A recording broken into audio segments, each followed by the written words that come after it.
এক ছোট গ্রামে এক শ্রমিক বাস করত। প্রতিদিন সে মাটি খুঁড়ে সেটা তার গাধার পিঠে তুলে বিক্রি করত। একদিন মাটি খুঁড়তে গিয়ে সে একটি অমূল্য রত্ন খুঁজে পেল, কিন্তু তার মানে সে জানত না, তাই সে সেই রত্নটি গাধার গলায় বেঁধে দিল।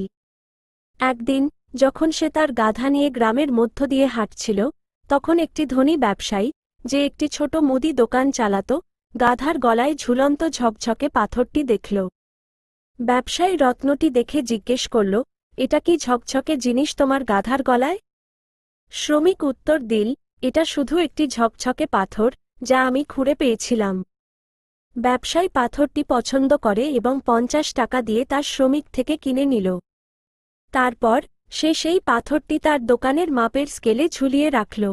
যারা দোকানে আসত তারা সবাই সেই সুন্দর পাথরটির প্রশংসা করত।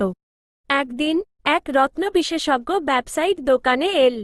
যখন সে মাপের স্কেলে ঝুলন্ত পাথরটি দেখল, সে বুঝতে পারল যে এটা একটি অমূল্য হীরা। সে ব্যবসায়ীকে জিজ্ঞেস করল, এটা কি এবং কেন এখানে ঝুলানো আছে?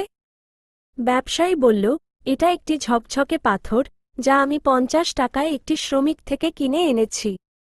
রত্ন বিশেষজ্ঞ ব্যবসায়ী তখন বলল, তুমি কি এটাকে আমাকে বিক্রি করতে চাও? ব্যবসায়ী বলল, যদি তুমি এটি নিতে চাও তবে আমাকে 100 টাকা দাও। রত্ন বিশেষজ্ঞ ব্যবসায়ী একটু কৃপণ হয়ে বলল, আমি তোমাকে 80 টাকা দেব। যদি তুমি রাজি হও তবে নাও, না হলে আমি চলে যাব। কিন্তু ব্যবসায়ী 100 টাকার জন্য জোর দিল এবং রত্ন বিশেষজ্ঞ ভেবেছিল, আমি আগামীকাল ফিরে আসব এবং 90 টাকায় কিনে নেব। সেই রাতে আরেকজন রত্ন বিশেষজ্ঞ ব্যবসায়ী গ্রামে এসে তার গাড়ি থামিয়ে দিল, কারণ তার গাড়ি নষ্ট হয়ে গিয়েছিল। সে ব্যবসায়ীর দোকানে গিয়ে হীরাটি দেখে সঙ্গে সঙ্গে 100 টাকা দিয়ে তা কিনে নিল। পরদিন প্রথম রত্ন বিশেষজ্ঞ ফিরে এসে দেখল যে হীরাটি চলে গেছে। সে ব্যবসায়ীকে জিজ্ঞেস করল, হীরাটি কোথায় গেল? ব্যবসায়ী বলল, তুমি চলে যাওয়ার পর আরেকজন আসল এবং 100 টাকায় এটি কিনে নিয়ে গেল। এটা শুনে রত্ন বিশেষজ্ঞ রাগান্বিত হয়ে বলল, তুমি কি বোকা? এটি শুধু একটি ঝকঝকে পাথর ছিল না, এটা একটি অমূল্য হীরা ছিল, এবং তুমি শুধু 100 টাকায় বিক্রি করে দিলে।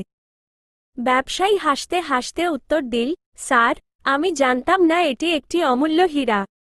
কিন্তু তুমি জানতেও শুধু 20 টাকার জন্য দরদাম করছিলে। সুতরাং আসল বোকা তুমি, যে শুধু 20 টাকার জন্য একটি অমূল্য হীরা হারিয়েছ। এই গল্পটি আমাদের 3টি গুরুত্বপূর্ণ শিক্ষা দেয়। 1. কৃপণতা শুধুমাত্র যেখানে প্রয়োজন সেখানে করো।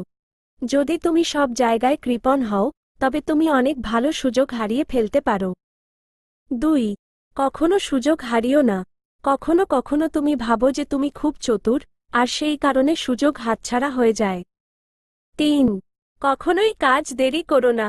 একটি প্রাচীন উক্তি আছে, আজকের কাজ আজই করো এবং আগামীকালের কাজ আজ করো। সঠিক সময় এখনই।